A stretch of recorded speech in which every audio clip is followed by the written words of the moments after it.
Angie? We ready? Good evening. I'd like to call this meeting to order, the Huntsville Independent School District Board of Trustees meeting tonight. Welcome.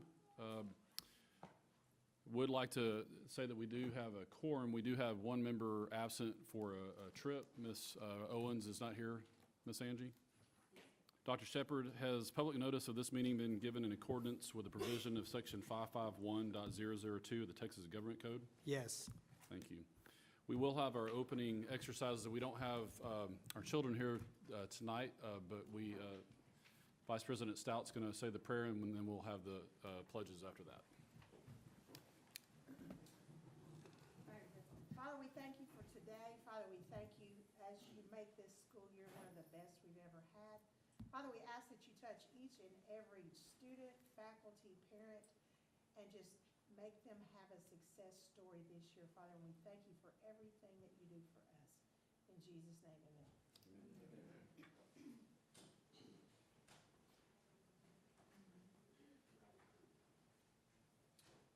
American pledge. I pledge allegiance to the flag of the United States of America and to the republic for which it stands, one nation, under God, indivisible, with liberty and justice for all. Honor the Texas flag.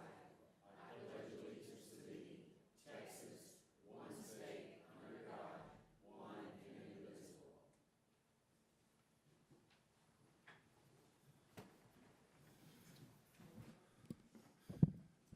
Thank you all.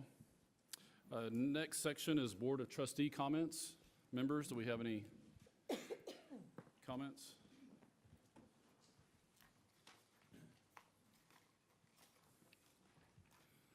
I'm not going to look down at Jay too long.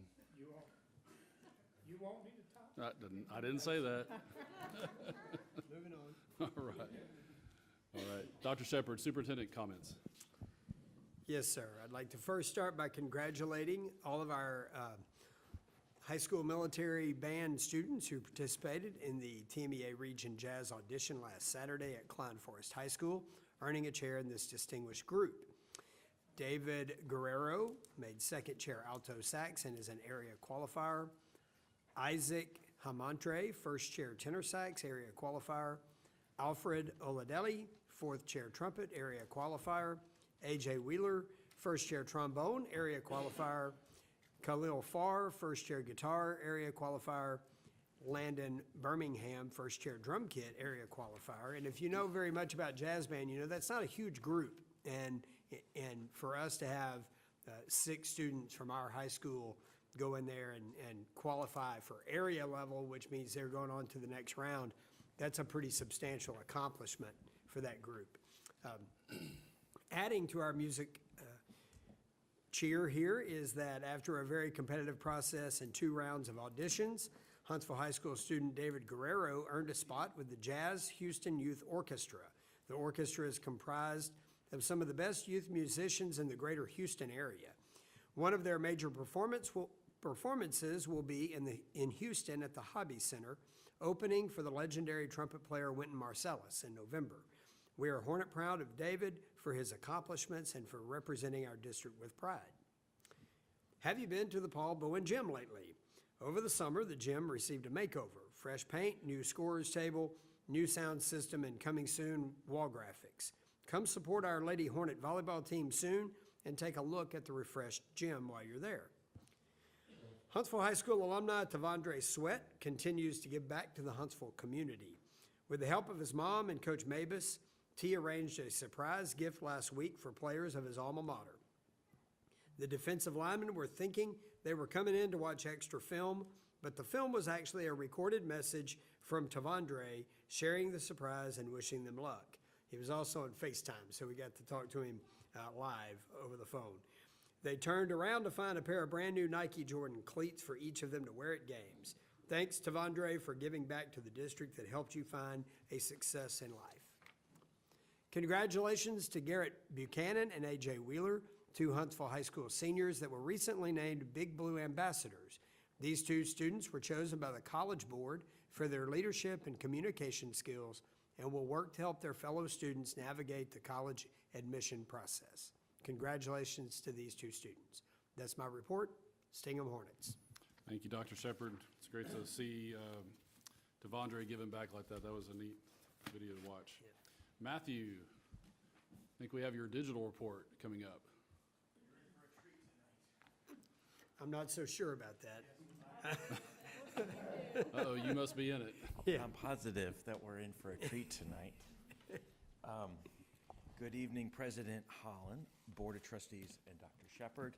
Tonight, we're super excited to share that Wiesner of Huntsville is the one and only platinum sponsor for our Huntsville ISD Stadium and Sports Complex. I'd also like to share that this is the third year in a row they have done so. From the beginning, before our kids threw their first pitch, pass, or shot put, Wiesner of Huntsville has been here, and we thank them for their support. And as you may or may not remember, it has become a bit of a tradition for us to make a video celebrating the news every year, an announcement. Well, I'm excited to say that this year's video announcement, which we premiered last Friday night, features, for the first time, real genuine dialogue and real genuine heartfelt emotion. And I am so proud and appreciative of the actors and participants in the video. The video runs about 1 minute, and we hope you enjoy it. It's quick, so you gotta pay attention. Thank you.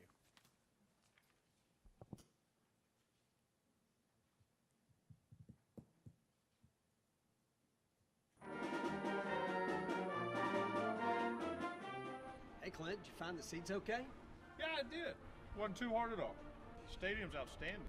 And can you believe that we're starting our third season in the new Huntsville ISD Stadium? Third year, no, I can't. I can't believe how beautiful this place is. This is really first class. It is a gorgeous place, and we really appreciate the community supporting the building of this facility and all the other projects we've done. And we appreciate you and Wiesner for being our platinum sponsor again. Well, I appreciate the opportunity. It's all about the kids. Hey, Coach, man, you made it. Yeah, how you guys doing? Hey, how are Doing you? great. Well, good. I know we've been building champions all day, but you guys a little early for the season. Well, you know, we just don't want to miss a minute, Coach. Well, I appreciate that, and we've been working hard, but our home game's not for another 2 weeks. Another two? Y'all are playing away? We're playing away for the first 2 weeks. Man, we're really early. You are early. Sting 'em Hornets.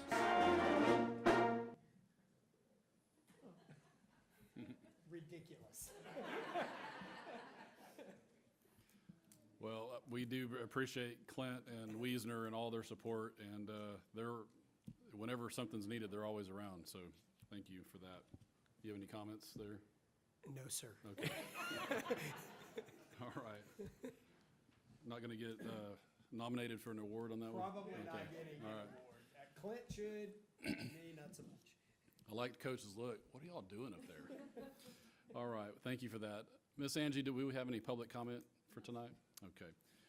All right, normally we would have some other activities that last a little while and have a recess. Since we don't have that, we're just going to keep moving on so we can push through. So we're going to go to our next items requiring board action. Item A is going to be our consent agenda. Members, you did get the packet sent to you ahead of time with all the items in consent. Is there any motion for consent or discussion? I make a motion that we approve consent agenda. Okay, I have a motion to approve by Ms. Schweitzer, Second. second by Ms. Stout. Any comments? There is none. All those in favor of the consent agenda, raise your right hand. All those opposed, same sign. It passed. Thank you very much. We do have item B under actions, board action. Dr. Shepard will go over an adoption, potential adoption of our 2025-2026 vision, mission, and goals for Huntsville ISD. And you do, members, have some resources in your folder about that as well, the first insert. So there's a bunch of information in this presentation. I'm going to not read it to you. I'll just kind of hit some highlights as we go through. We recently had a Team of 8 workshop with Dr. Danny Levette, who came in and facilitated that required annual training. And this year we chose to work on revision, just review and revision of our vision, mission, and goal statements for the district. And so tonight, you'll see a result of that workshop, and then a recommendation to approve the changes that the board worked on together in that training workshop. So starting with our vision statement, and if you look to the way this is set up, you've got actually our current vision statement, all students thrive as lifelong learners, et cetera. We felt as a group that over time, if you asked anyone in the community or in the district what our vision is, they would likely say what's here on display in front of me, building champions everyone every day, which is fitting with kind of the modern approach to visioning, which is to have a brief inspirational statement. This one was embraced kind of organically over time since 2018 by our district staff and community, so it makes sense for that to become our new official vision statement for the district. Mission has also gone through a transformation over time, which you'll see, and I'm definitely not going to read. Our outgoing mission statement is certainly a bit of a word salad there on the left hand of the screen, trying to incorporate every single possible thing that we might be responsible for. And instead, you'll see a revision in the middle where it incorporates our vision. Huntsville ISD is building champions by partnering with our community to be a world-class school system where every student is inspired, encouraged, and empowered to be a learner, graduate, and a success. So what's nice about what the group kind of came to consensus about is that it defines our main purpose and primary objective. It's not a laundry list of things we would do. It's our primary core mission. And it also paints a picture, right? If you read that statement, you can visualize a student entering, becoming a learner, becoming a graduate from Huntsville, and then being a success in life. So that's the rationale for the change in the mission statement. So we currently have a list, and this would probably be a surprise to a lot of people, maybe even a few in the room right now, that we currently have this adopted list of belief statements. It's on our website. It's been around for quite some time. And you'll see some bullet points about belief statements that they're kind of becoming obsolete with major organizations, certainly school districts, mainly because you can make an infinite list of belief statements. And when you start talking about what you believe in, if you start eliminating things, then it becomes a discussion, well, do we not believe in that? So then the next thing you know, you've got, 72 belief statements. So the new movement is to rely on a very clear and inspirational vision and a brief mission statement and 3 to 5 measurable, attainable goals that are overarching.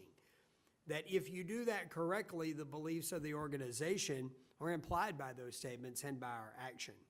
So our recommendation is to follow this new practice and eliminate separate belief statements and instead rely on a clear vision, mission, and goals to reduce clutter for our families and our employees so we can focus on things that are memorable and easy to repeat.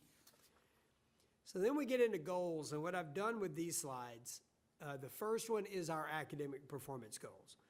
We did not touch that goal in our Team of 8 workshop because that is driven by our House Bill 3 goals, our academic achievement goals.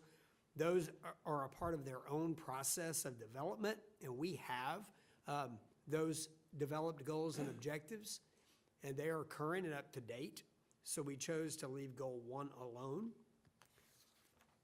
When you look at Goal 2, which is about safe schools, we did not change the goal itself. That's listed first there. All schools will promote nurturing, safe, and secure places for students, staff, and parents. There were some slight recommended changes to the objectives below Goal 2. So when you go to these slides, and they'll all be formatted the same for the remaining goals. On the left, you see the current objectives, the way they're written. On the right, you see the revised objectives, and if it's bold and underlined, then it's a change, okay? So you'll see the verbiage there to monitor and assess the effectiveness of the health and safety of the district by ensuring the district emergency operations plan is up to date and all legal mandates are met. So that has a lot to do with what we've gone through over the years with the shift with the Texas School Safety Center and what we're doing in our operations department. So that was added. The rest of it is really, so if you look at that, the second goal on the left got replaced with that new objective that's bold. The rest of it was unchanged in the objectives for Goal 2. Goal 3 is about community engagement. We used to call this community involvement, but we actually have a new department called community engagement. And engagement is a much more active term than involvement, seems passive. So we aligned that goal with the name of our new department for community engagement, and then also did some work on the objectives below that, which you'll see here, I think. Here we go. So we actually reduced the objectives, did kind of some collapsing of ideas, added the academic achievement and student success verbiage to an objective. And then the last objective on this goal used to only refer to career and technical education. Probably dates back to a time when CTE was just kind of evolving into something more important, and it just stuck around. So the board worked with our facilitator to incorporate really a more comprehensive list of programs. So you'll see that bold on that last objective. And it's not so much that anything was eliminated, it was just compressed into 3 objectives instead of 4. Goal 4 is about resources. What you'll see is I did a strike through. The old Goal 4 used to say the district will ensure fiscal accountability and responsibility through transparent and sound stewardship of our financial resources. We chose to strike financial because this goal actually speaks to more than just financial resources. We have other resources in the district. So the new would just say stewardship of our resources. So you'll see some work in the objectives to kind of expand on that. So one is to align our resources to reflect our vision and mission. I mean, I think it's very important as we move toward a more memorable, condensed vision and mission that both of those become part of our language.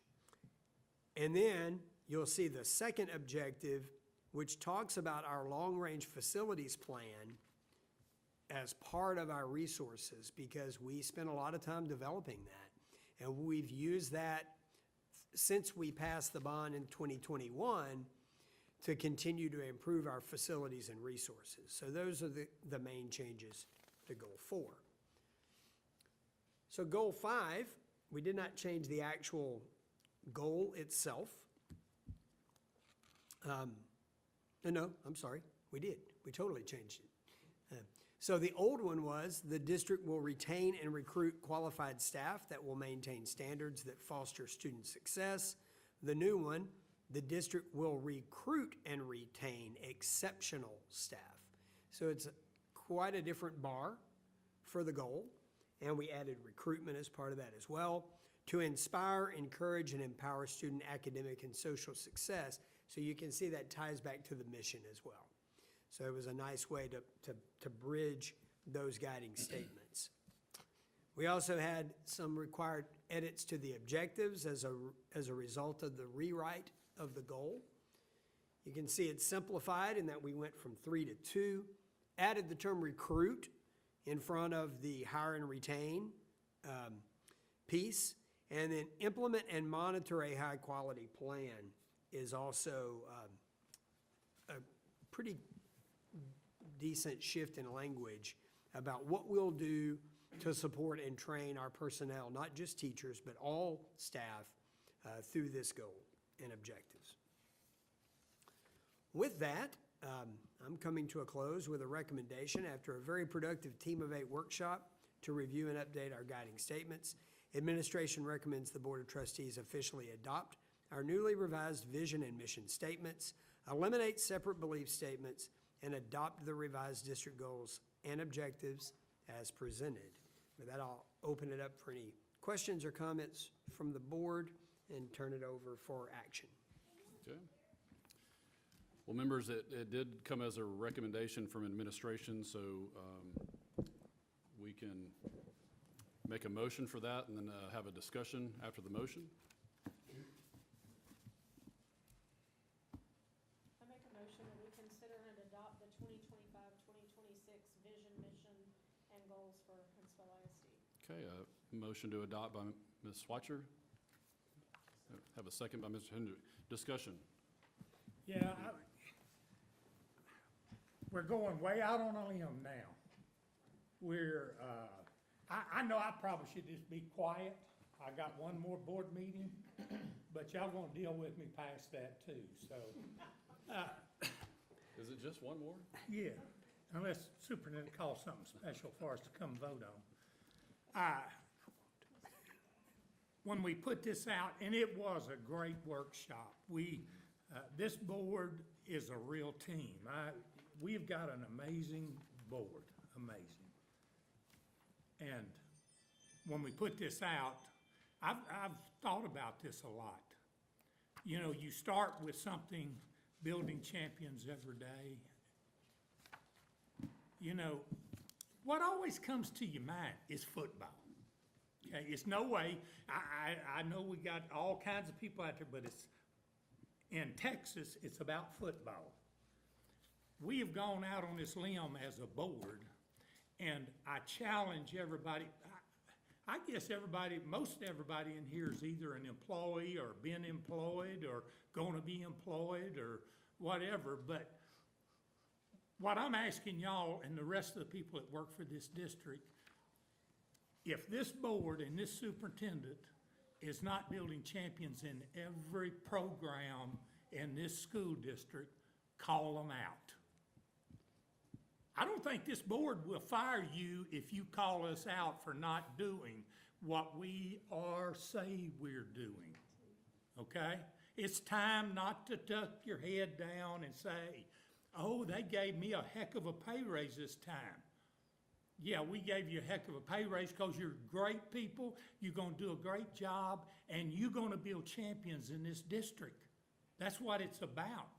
I know our scores don't show champions right now, but scores are not always the answer. It's what the product we're getting out of our school district. And just look around in our community. We've got people in this audience that went to school here, came back, they work for us. It's an amazing thing that's happening in Huntsville, Texas. So I challenge every one of y'all, and you share it with the other friends, the other workers in this district, call this board out. I'm not gonna be here, but call out them 6. I'm telling you, it's time, it's time. We've got to build champions in every program. Whether it deals with a ball, a bat, a net, or it's the CTE program, our special ed program. I know, Kathy, you work hard keeping that program where it is. All of our programs, if we're letting you down, you need to call us out on it so we can fix it. Thank you, Mr. President. I'll give you my number. Hold on, let me look up JT's number. No, serious, thank you, JT. We appreciate your comments. Any other comments or discussion about the recommendation? Okay. Just a quick comment from myself. I enjoyed the time that we spent doing this. It's always good to look at what we have put out there, what is our drive. And sometimes when you have statements that are a little aged and we've made advancements, we need to relook at them. And sometimes being a little bit more simplistic is best. Clear is best.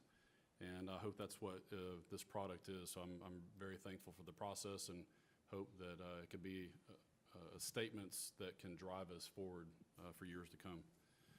So that being said, we have a motion and a second. And so all those in favor of passing this recommendation as presented, raise your right hand, please.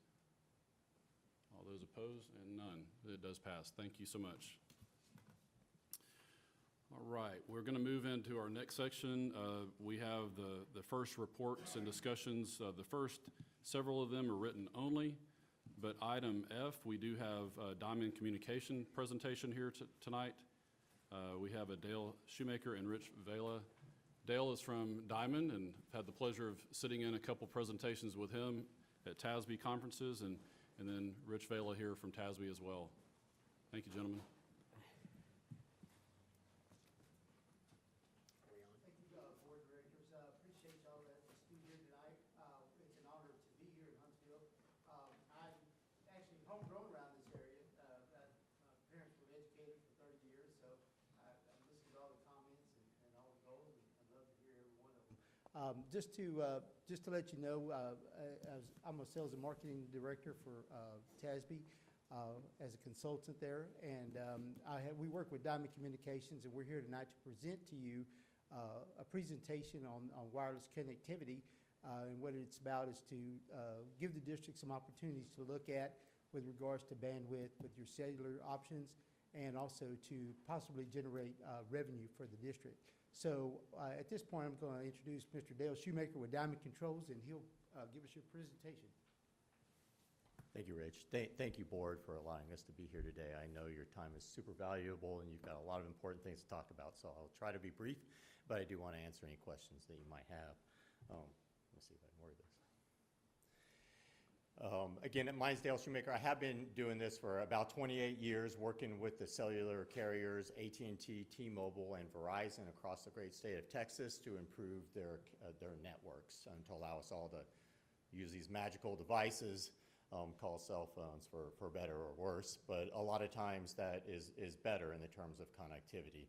And so that's what we're talking about today is really this is born out of connectivity and really the need for security with the ISDs, so that if there's something wrong on the football field, that there is coverage out there, that there's something wrong in the community and there's an emergency and they need connection, that's able to work, that things like Raptor is able to work. And frankly, just even frustration when parents are coming to pick up kids and stuff like that. So this is about improving connectivity for the school districts. Diamond is a full-service wireless infrastructure company. We're one of the largest in the United States. We have about 4,000 cell tower sites across the United States. I live here in Texas. As part of our full service wireless capabilities, we have engineers, we have real estate professionals, construction professionals, all that good stuff that basically allow Diamond through TASB to be able to develop cell tower sites through our relationships with the carriers. At the end of the day, what this is really about is just asking for a marketing agreement, which means that we can go to the carriers, and when we're talking to them, that we can say Huntsville ISD is aware of the program, they're interested in improving connectivity on their campus, that they would like to hear about opportunities to have a cell tower or antennas on their campus to improve that connectivity. It does not commit you to anything. All I'm asking for is just a simple marketing agreement that allows us, when we're talking to those carriers, to say Huntsville ISD would be interested in listening to an opportunity and then bringing that to you all. Of course, those opportunities, if we do find one that's a good fit for you all, the right place on the campus, and the right place for your community, and that you all approved, that allows us to improve connectivity on your campus, also in your buildings, because that tower antennas are there, and also for the community immediately around your campus for about a mile. This is all done at no cost. Nothing in this program ever costs you any money. We do need your time to make sure it's the right decision, obviously, but this is a total no-cost deal. The entire permitting, construction, engineering, design, operation, utilities, all that is done by Diamond. What we do is we try to collect the most revenue that we can for y'all, and we just simply share that. We keep it real simple. It's just a revenue sharing program. That for having that land space on your property to put a tower or put antennas on a rooftop of a building that you might have or some existing structure, we just collect that revenue each month and then share it with you all, and you get the benefit of the improved coverage too. So that's it in a nutshell.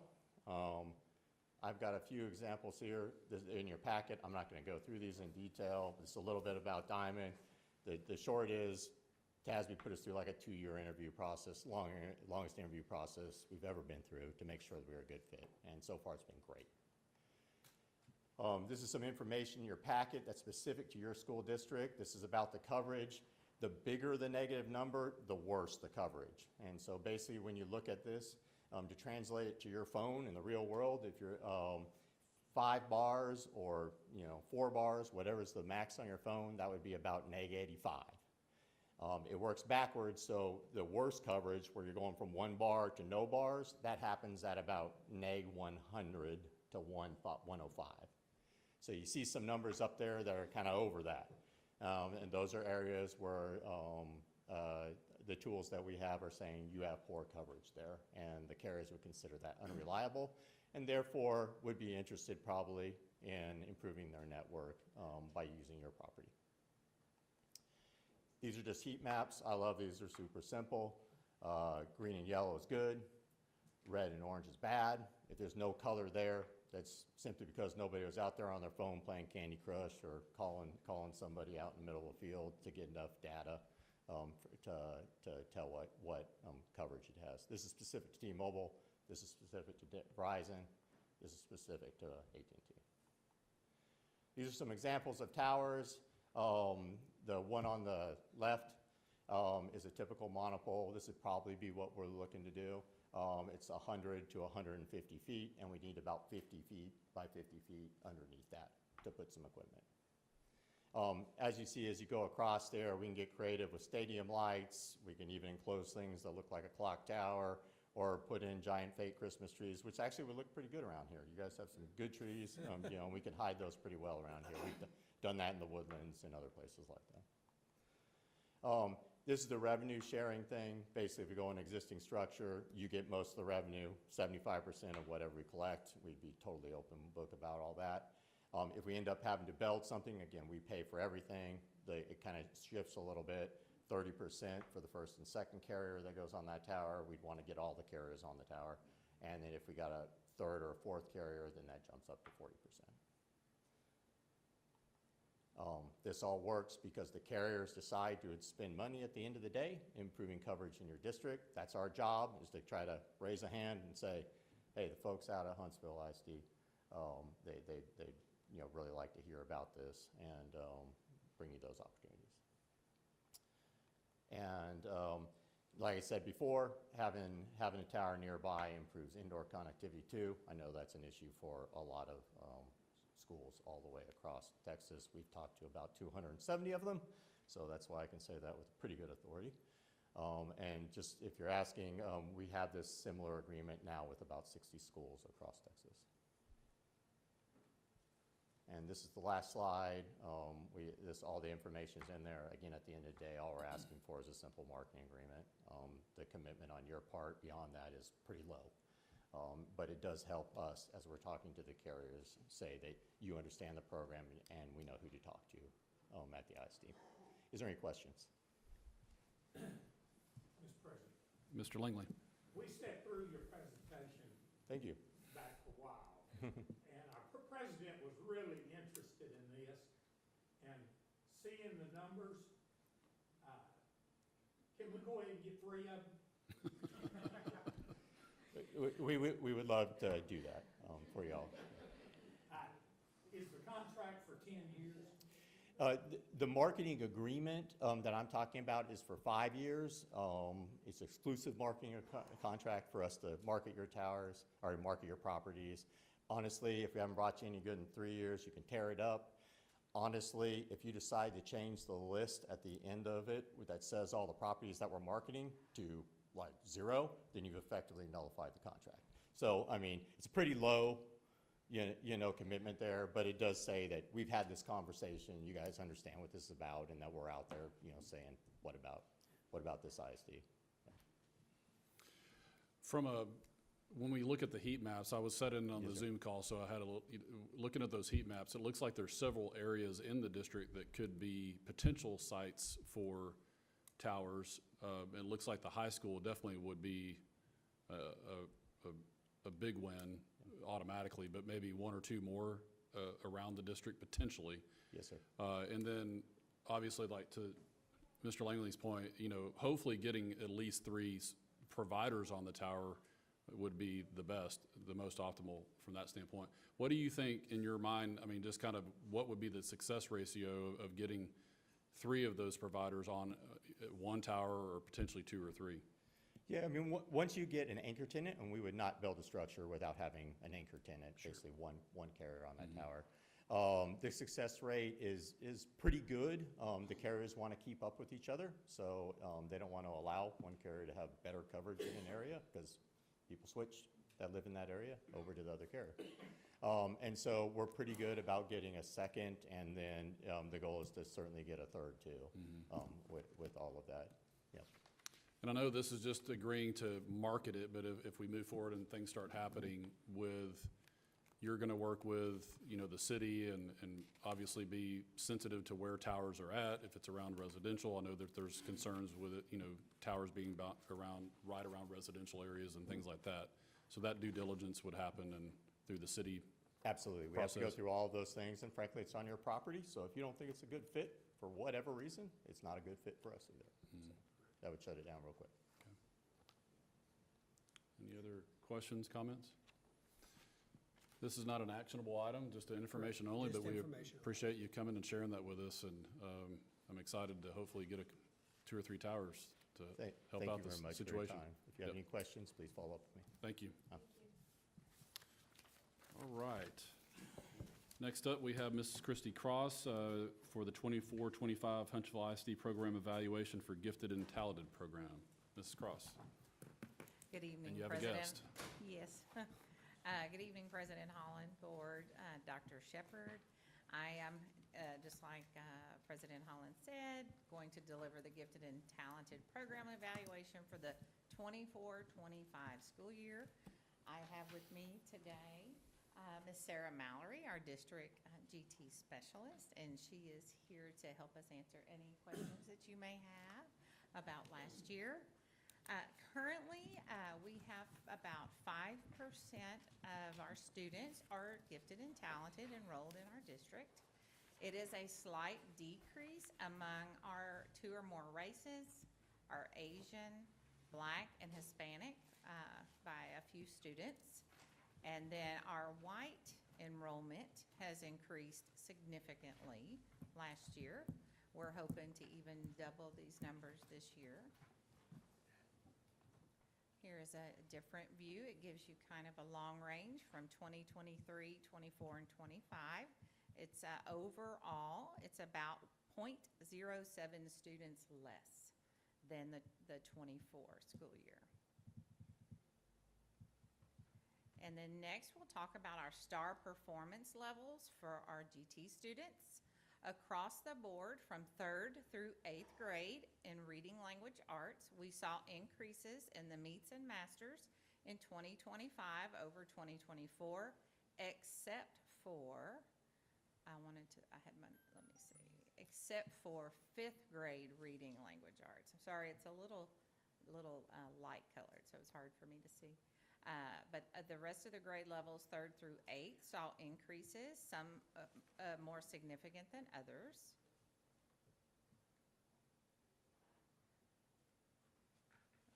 Oh, sorry, it's a little delayed, sorry.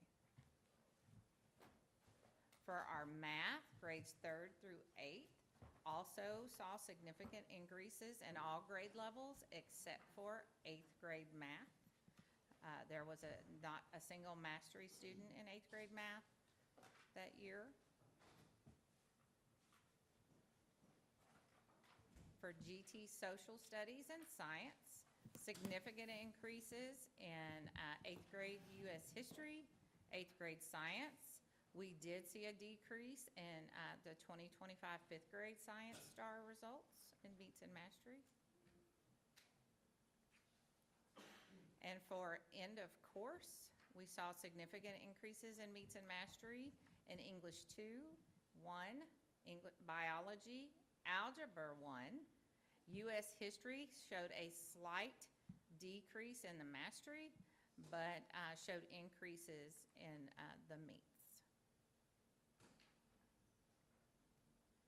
And then for training and events, our 2025 Gifted and Talented Summer Camp, we were able to add secondary grades 6 through 8 this last summer.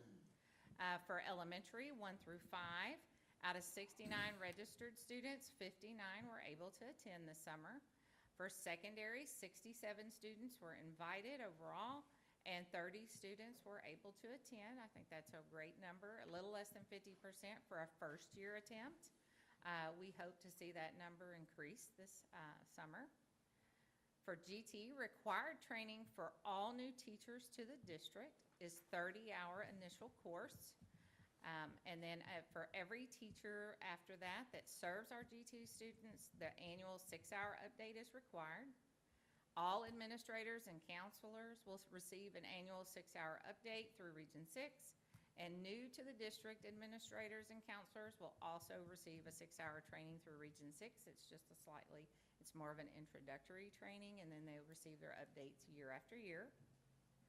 Our GT students in 4th and 5th grade attend annually the Brazos Valley Symphony Orchestra. It's a very exciting trip for them. Students year over year and parents leave the feedback that it's an amazing experience for our students, and they look forward to participating every single year. So some program information is GT will continue to be offered grades 1 through 8 every single year moving forward.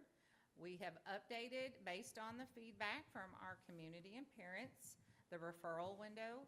We have moved that to the fall as of last year. This decreases stress on our testing coordinators and our counselors. It allows the students at the elementary to begin in program prior to the end of the year instead of having to wait to the next fall semester.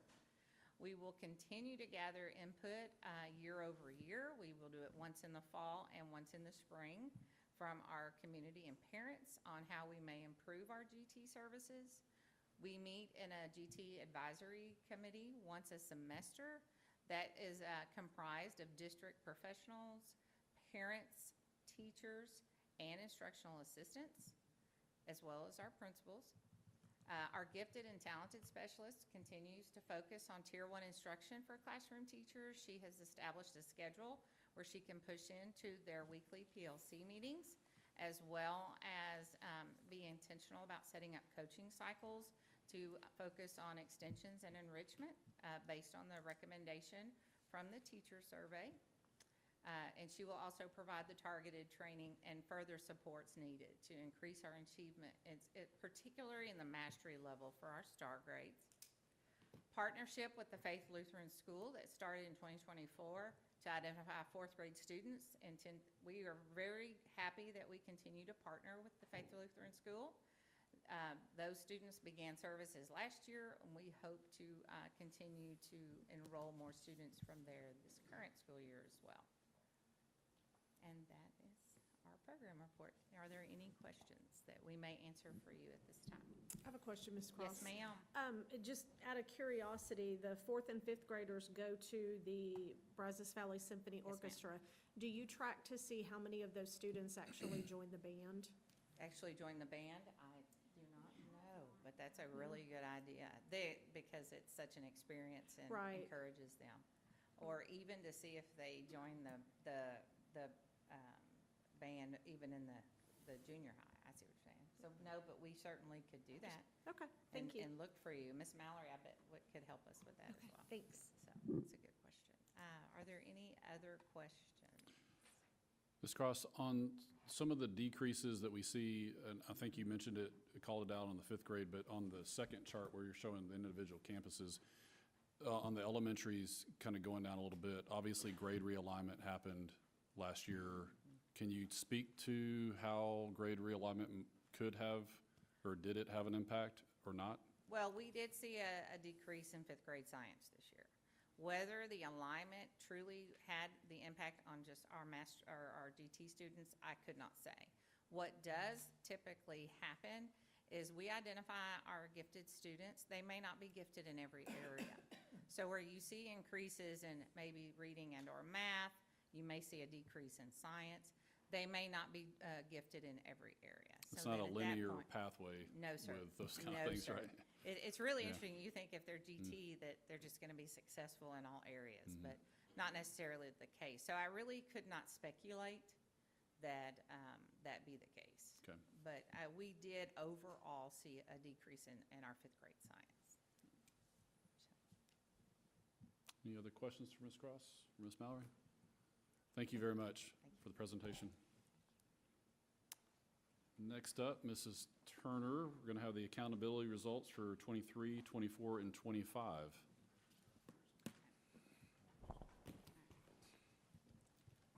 All right, good evening, President Holland, Board of Trustees, and Dr. Shepard. Tonight I'm going to be sharing an overview of the Texas A through F accountability rating system and where our district currently stands based on the latest data from the Texas Education Agency. This data will encompass 3 years of accountability, as 2023 and 2024 ratings were temporarily suspended due to litigation and were just released recently along with our 2025 accountability. And so we're going to take a look at what the A through F accountability ratings mean. The A through F system is how the TEA evaluates academic performance at both the district and campus level. It provides a letter grade from A through F designed to make school performance easier to understand for parents and communities. Ratings are based on 3 core domains, as seen on the screen: student achievement, school progress, and closing the gaps. Student achievement and school progress are the better of. Whichever of those domains is better is going to count for 70% of an overall rating, and then closing the gaps counts for 30%. Elementary and middle schools, the student achievement domain, which we also refer to as domain 1, weights 100%, while for high schools and districts, there are some other pieces that play into that. STAR achievement counts 40%, college, career, and military readiness count 40%, and graduation rate count 20%. Those lower 2 are what we call lagging indicators, which means they are based on the prior year's information. School progress is made up of 2 parts. Part A, academic growth, and then Part B, relative performance. And when playing into and figuring a school's accountability, it's going to be the better of. Is academic growth better, or is your relative performance score better? The better score is what will count. Closing the gaps domain, if you're in elementary or a middle school, 30% of that is weighted on academic achievement.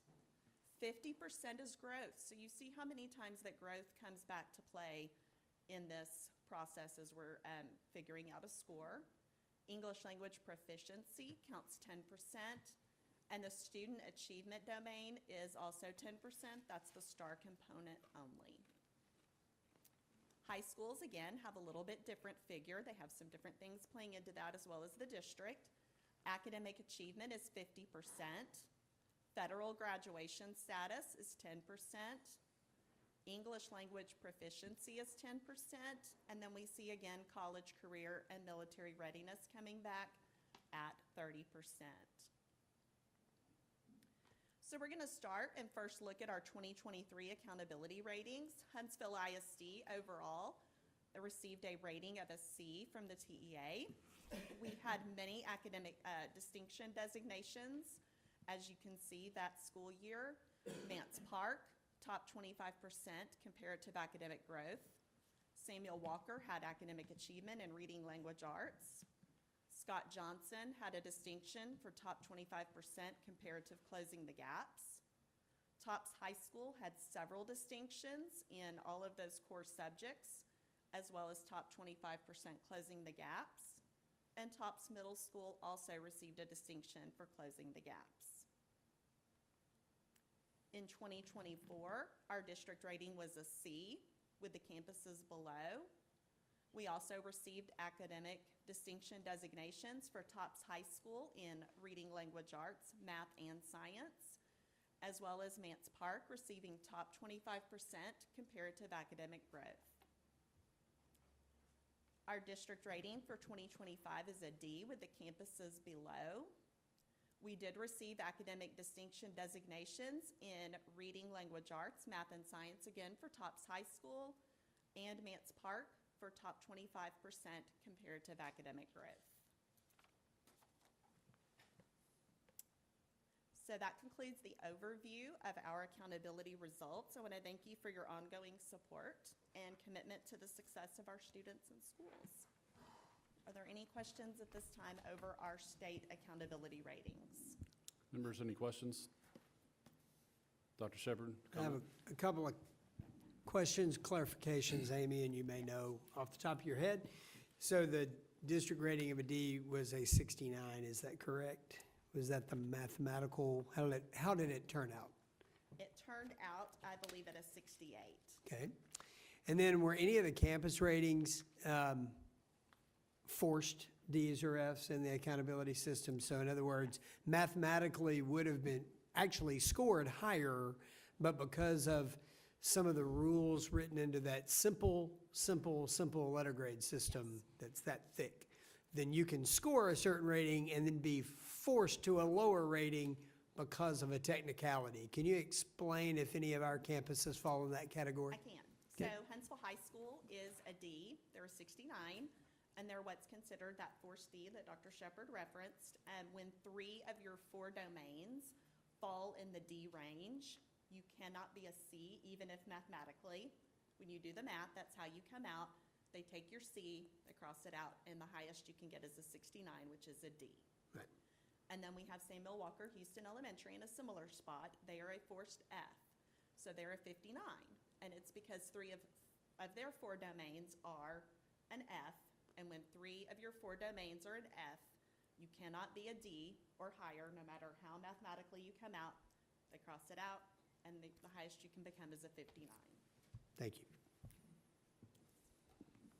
Would it also be safe to say from 23, 24, and 25 that how the grading formula is calculated has changed each time?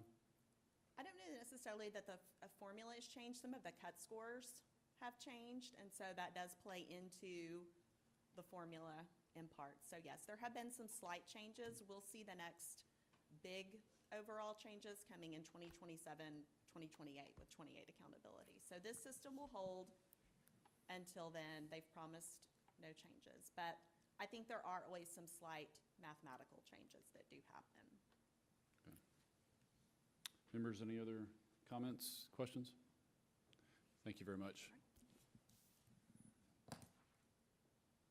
And we'll move on to, looks like, let's see, where are we, the star results, Mr. Forney, Mr. Campbell, and also Mrs. Turner. Yes, sir. As we continue on from Mrs. Turner, talking about the accountability results, I just want to talk about, very briefly before I bring her back up, what exactly that we're doing. Yes, we did experience a decline from 23, 24, and now 25 in terms of our accountability rating. Just want to share with you the proactive measures that have been put in place, thanks to the board, in terms of our cabinet level positions, in which have been divvied up to where Mr. Campbell now is our point person for our teaching and learning team. He's done a phenomenal job up to this point in terms of making some adjustments, some very much needed adjustments along the way. But I also want to share briefly, in addition to that he's going to be hyper-focused on that. We also have key initiatives that we've come up with to develop and to work on the area where we declined. Initiative number 1 was additional collaborative team meetings, which they've already started. That happens with our elementary campuses on Tuesdays and Wednesdays. We also have our monthly principal coaching sessions, initiative number 3. Our principal PLC sessions, initiative number, that was 2, I'm sorry. Principal PLC sessions, initiative number 3. Also, our school improvement for all visits that we do. That's initiative number 4. Matter of fact, we had 2 of those today, I believe at HES and Samuel Walker Houston Elementary School. Our initiative number 5, targeted data and instructional support from Region 6, where they're going to be coming in and showing our principals how to effectively look at the accountability and figure out specifically where we can target our efforts and also our strategies. Something that's going to be new for this year is initiative number 6, which deals with accountability executive coaching. They'll be experiencing that for the first time this Tuesday in our district leadership team meeting. And also initiative number 7, elementary school instructional coaches and grade level assignments, where they're focusing in on our specific standards that we'll need to be working on. And then number 8, teacher development and retention. That's going to be a big piece that we collaborate and partner with our HR team, where we're trying to make sure that we get quality people in, but not only get them in, but also keep them and retain them moving forward. Just want the board to know that this is just a point of reference in terms of the accountability, not a place of residence. We don't intend to stay here. We have been working very assertively and aggressively to make sure that this is not repeated and that we make improvements from this point moving forward. At this time, Ms. Turner will come and speak to the 2025 results. All right. Okay, so this presentation is going to highlight our overall district performance, some key trends, gains, areas needing attention, and then how we plan to use this data moving forward. So as a quick refresher, the STAR, State of Texas Assessments of Academic Readiness, measures student mastery of grade level TEKS in our core content areas: reading, math, science, and social studies across grades 3 through 8, as well as our high school end of course or EOC exams. In 2023, the STAR transitioned to a new online format with redesigned item types. This year's 2025 scores reflect the third year of this new version, giving the state stronger comparability and trend insight. We're going to begin with a high-level look at how our district performed in 2025. Compared to 2024, the state experienced increases across most grade levels in reading, language arts. Math showed slight gains in some grades statewide, 3, 4, and 6, but dips in others, grades 5 and 7, and we'll see that reflected in our data as well. We're going to start with our elementary data in grades 3 through 8. On the slides, you'll see reading, language arts, and math side by side, 2025 as compared to 2024. This year's third grade test takers have benefited from state investments in early literacy in recent years. Teachers in their classrooms have completed state-led training in early literacy instruction known as the Texas Reading Academies. And we can see that slight increase, and that is also shown kind of statewide. They're seeing that our elementary students are showing a little bit of a rebound in reading and language arts, with most grade levels showing increases. Our math results compared to statewide both continue to reflect areas of growth or stability, as well as some areas of challenge. Same here in fourth grade. We stayed fairly steady in both language arts and math as compared to 2024. Our fifth grade stayed steady as well. Science had a slight increase but remained steady, and that is also what the state is showing, is that fifth science, and when we get to eighth grade science, that also remains steady as well. Sixth grade showed a slight dip in language arts while math remained steady. Seventh grade reading did show an increase. Seventh grade math did show a slight decrease. However, this is a test statewide that has shown decreases, but Mance Park Middle School has put some things into place and has addressed this and is starting to see some increases that we're hoping will continue to sustain. Eighth grade does take 4 assessments. They take language arts, math, science, and social studies. Eighth grade social studies did see a decline, and they did see a decline statewide. This test is extremely comprehensive, and it is very difficult to determine what we call a frequency distribution of which standards are tested each year. There are many, many standards in that test as well. Science, as I had mentioned before, much like fifth grade statewide, did remain steady as well. The next group of data we're going to get into are our end of course exams. We did experience slight decreases across all 5. We test English 1, English 2, Algebra 1, Biology, and U.S. History. The Texas Education Agency described the overall performance changes as modest for the spring 2025 high school state assessments. English 2, you're also going to see some areas of decrease, some more than others. Algebra 1 did show areas of decrease, but not nearly like we were seeing there in English 1 and English 2. Biology either remained steady in areas or showed some slight decrease. In U.S. history, same, slight decreases or remained steady with those scores there. So as Mr. Forney mentioned, any time that we do receive data, we do reflect and we do respond. And these are the areas that he did touch on and areas of how we are responding. I know that you have heard us talk many times about our 4 big rocks. Much like building champions, those 4 big rocks are not going to go away. We are still focusing on those and hitting on those in every meeting we have, when we meet with principals, when we meet with assistant principals and campuses. Our school improvement supports listed there, the ones that Mr. Forney mentioned. We will be finishing up those targeted data and instructional support visits from Region 6. We'll be visiting Huntsville Elementary tomorrow and then Mance Park Middle School next Friday. All 6 campuses will be complete at that time. We'll have reports that we're sending to those campuses, and then we'll be scheduling follow-up meetings with them to make sure we're discussing that data. In our school improvement for all visits, those are something we've been doing for several years, but we also have tweaked those as well. So what we're asking the campuses to provide us, we're asking for a little bit more in-depth information, a little bit more data, and we're also walking alongside and providing that support to them in giving us that information as well. So the campus visits at the bottom for the TNL team looks very different. We go, we provide support. It's what they're asking us. At the end of those school improvement for all visits, they have a slide where they ask what support they need from us, and then we go back as a team and discuss how we're going to launch and support that campus. To close, while we are encouraged to see some slight areas of growth in some areas, we're reflecting on our areas of challenge, and we know that assessment data is only part of the picture. Every percentage point represents real students, and we are committed to ensuring that every learner has the support they need to succeed. We want to thank you for supporting us in this work, and we want to thank our teachers, our principals, our families, and our students for their hard work and resilience. Any questions? Members, any questions? Ms. Schweitzer? I have a quick question.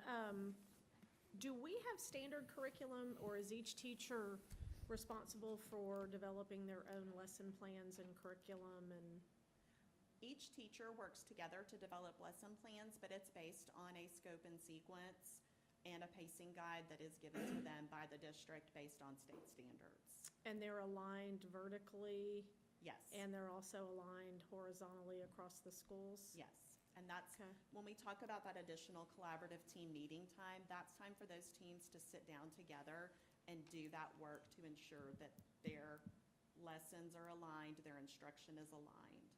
Okay. I want to thank everybody for their work.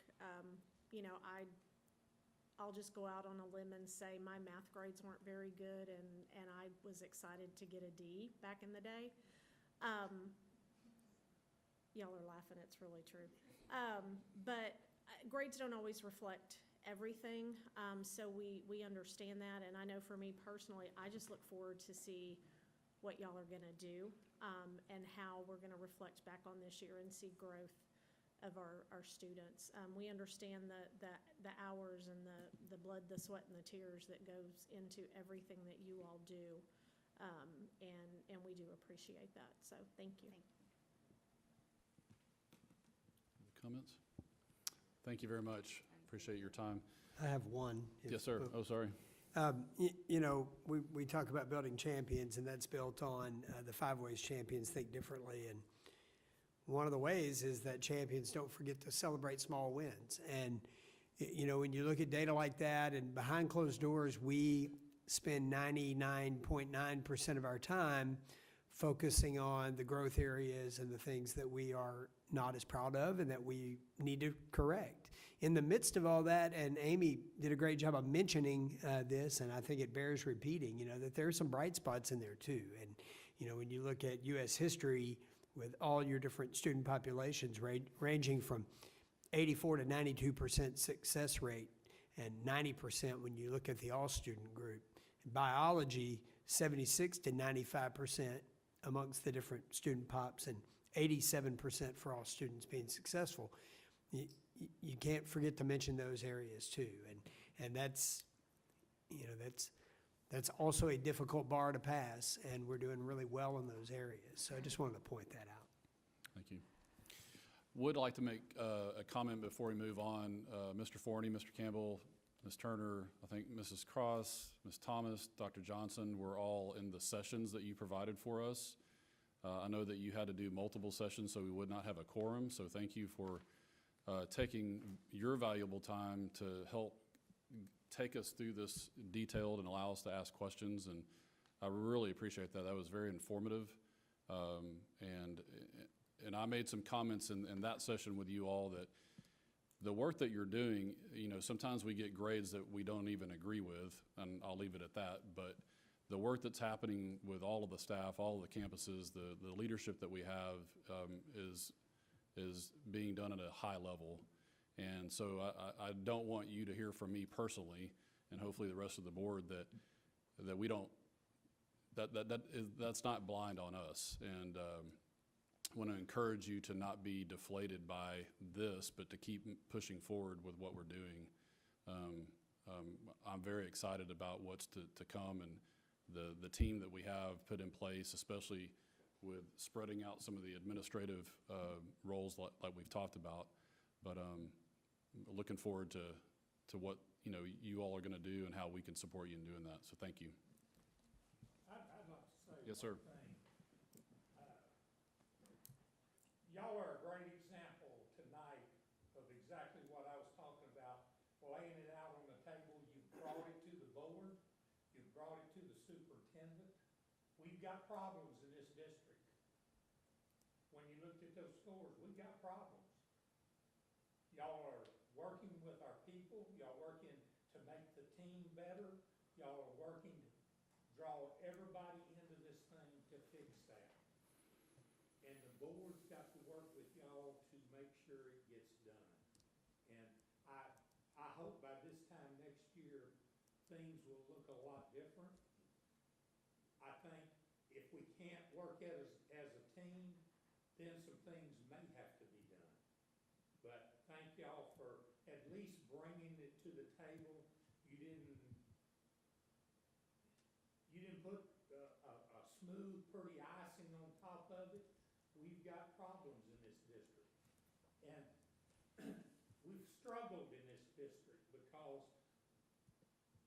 we're a unique district with the population and everybody we have in this community. And I know we want to see it a lot better, and I know y'all are working real hard to get it better. And just thank y'all for bringing it tonight and laying it out. And, you know, we got to do our part too. Thank you, Mr. Langley. All right, next section that we have is a presentation by Ms. Thomas on the 2025 HISD program evaluation for emergent bilingual program. Ms. Thomas. Still my line. That's my line.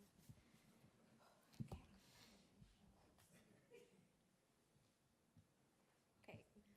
Good evening, President Holland, Board of Trustees, and Dr. Shepard. The Emergent Bilingual Program Evaluation for the 24-25 school year will review program participation, academic and language proficiency progress, reclassification, and other program details. Huntsville ISD provides an English as a second language and a transitional bilingual early exit program. While each program supports students differently, the goal of both programs is for students to become proficient in English, understand and learn academic content, while providing them equitable support so they can have the same opportunities to learn and achieve as all of our other students. These charts illustrate the home languages that are identified in our district based on our home language surveys. Spanish and English are the two most common languages. For students whose home language is identified as English, the response to one of the other questions on the home language survey indicates a language other than English, which then prompts our identification process. This chart shows the enrollment of our EB students over the past 3 years. This is a representation of the data submitted for the fall PEAM submission. Enrollment was a little bit lower than the previous year at Snapshot, but our overall number fluctuates throughout the year as we identify new students or students transfer in and out of the district. And also keep in mind that we exited a large number of students the previous year, which could also impact that number. The next graphs show the program participation on our campuses. So the one on the left shows the overall program participation for all of our campuses, including our online campuses. And the one on the right is our local brick and mortar campuses. Students who are in classrooms with teachers who are not appropriately bilingual and ESL certified are coded to be in our alternative language program. So you'll see those represented in that green and that bright blue color. For academic progress, we will look at STAR assessment data for emergent bilingual students, and some of the points discussed in Ms. Turner's presentation earlier are also reflected in this data. So beginning with our STAR reading and math scores, you'll see the comparison from the 23-24 school year to 24-25, where in some areas we remained pretty consistent, and then there were some decreases in some of the other areas.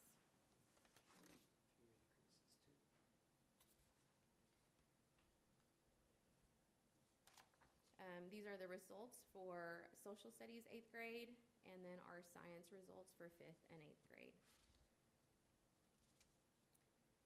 The Spanish assessment is available for grades 3 through 5. The LPAC determines the most appropriate language of assessment for our emergent bilingual students. So these are the results for the Spanish STAR assessments. However, keep in mind that these numbers are a very small number of students that take these tests, and so that changes from year to year. So just keep that in mind as you see those numbers. And finally, we have our results for the STAR end of core assessments for our EB students.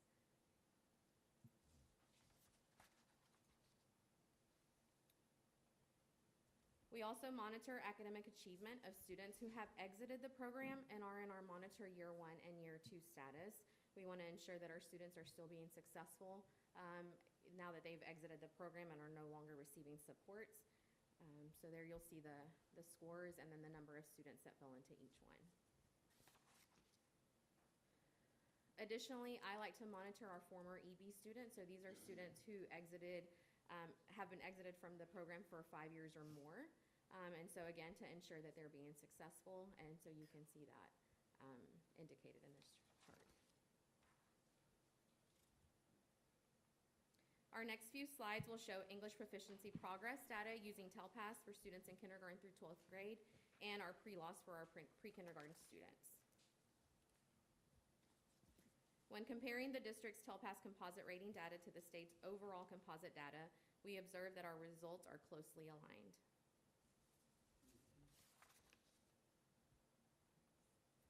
The following few slides will show TELPAS data by domain. The data for our kinder through 5th grade shows the progressive growth as students advance through grade levels. Most students begin at the beginning or intermediate level, and over time you see the growth towards advanced and advanced high.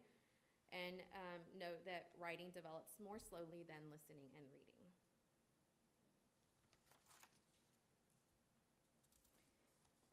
In grades 6 to 8, fewer students are at the beginning proficiency level. Listening and reading tend to be the strongest skills, while speaking and writing continue to be areas where we continue to focus at all grade levels. And then here are the results for grades 9 through 12. There are more students at the advanced level and the advanced high level for listening and reading, but we would like to see more of that advanced high in our speaking and writing domains. For our pre-kindergarten students who don't take TELPAS, we do monitor their language progress with using the pre-loss assessment. For our bilingual students, we do measure their Spanish growth as well, since those students are in our bilingual program who receive most of their instruction in Spanish, so we want to make sure that they're building that foundation in Spanish as well.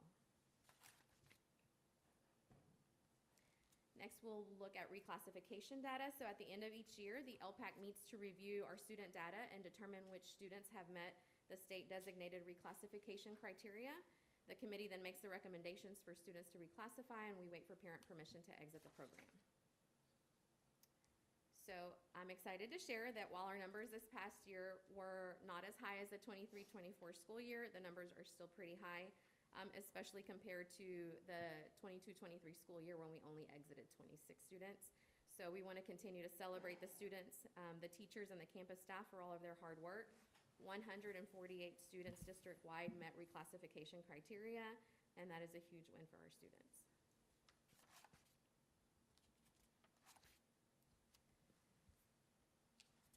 In 2024, we requested from the Commissioner of Education an exception for the bilingual program and a waiver for the ESL program, and an approval to offer the alternative language programs, as we were unable to provide the appropriately certified bilingual and ESL certified staff for our programs.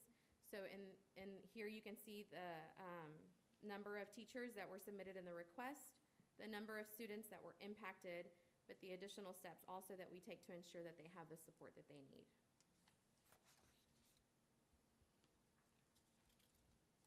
One of the supports we talk about is professional learning. Professional learning is offered both internally and externally throughout the year, and this chart shows the number of teachers that were impacted by professional learning opportunities provided by our English learner instructional specialists.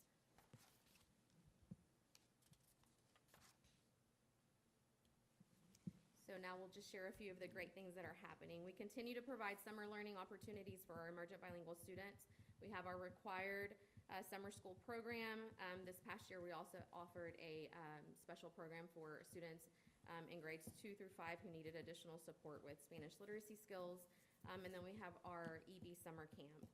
The teachers work hard to make the lessons enjoyable, as it is summer, while still focusing on student learning.